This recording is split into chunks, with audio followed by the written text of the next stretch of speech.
This is Neshoba doing his under the table command at a restaurant in Myrtle Beach on Friday night. And us back home and him taking a nap, resting on his bed.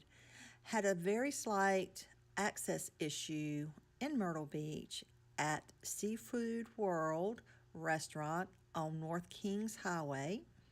When we first arrived, that was on Saturday night. When we first arrived, the hostess thought she was going to say something at first. Another waitress walked up behind her, saw that Neshoba was in harness and was clearly marked as a service dog, which, by the way, they do not have to be. A service dog does not have to have anything on it identifying it as a service dog according to the ADA.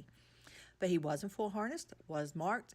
The waitress seated us, no problem. We had been sitting there for a while. We were with a large group of people.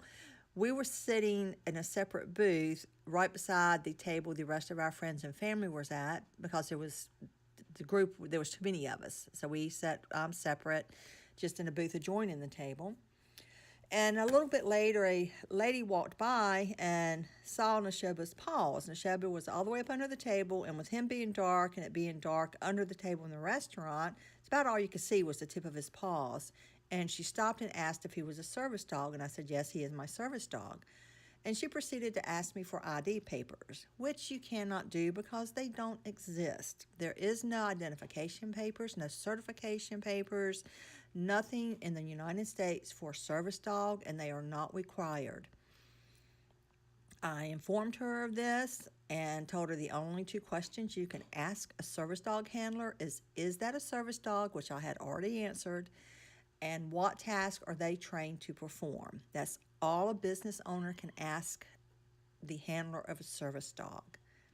She proceeded to ask me again for his ID papers, his certificate, and I told her she could not ask that. It's illegal to ask that. You cannot ask for documentation on a service dog. After about the third time, at which point it became harassment, I told her that I had no problem calling the police. She walked off in a huff, and I didn't see her again. A little bit later, a waitress came by and apologized for the treatment we had received in regards to my service dog. The waitress also disclosed that the owner of this restaurant had been arrested back in 2011 for denying access to a service dog. He didn't want him in the restaurant.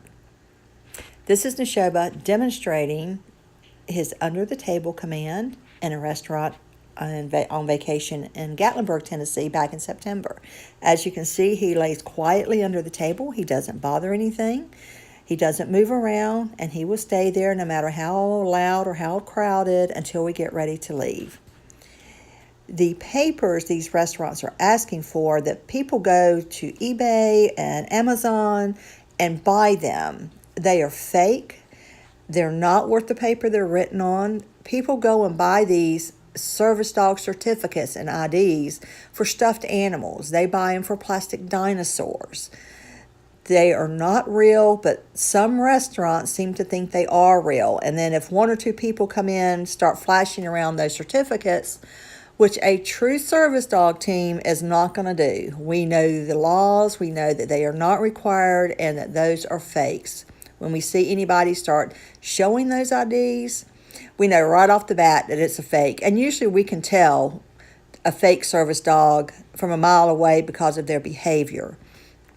And it's not the dog that's a fake, it's the owner that is a fake, who is claiming they're disabled when they're not, just to bring their pet with them, an untrained pet. A service dog is a working dog.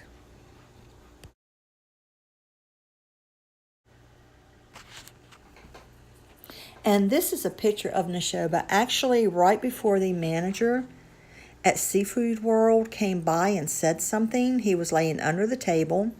I did have my camera on flash, and the picture did come out blurry. But this just shows that he was laying down quietly under the table like he always does, like he is trained to do. And when she came by and said something, asking for ID papers for him.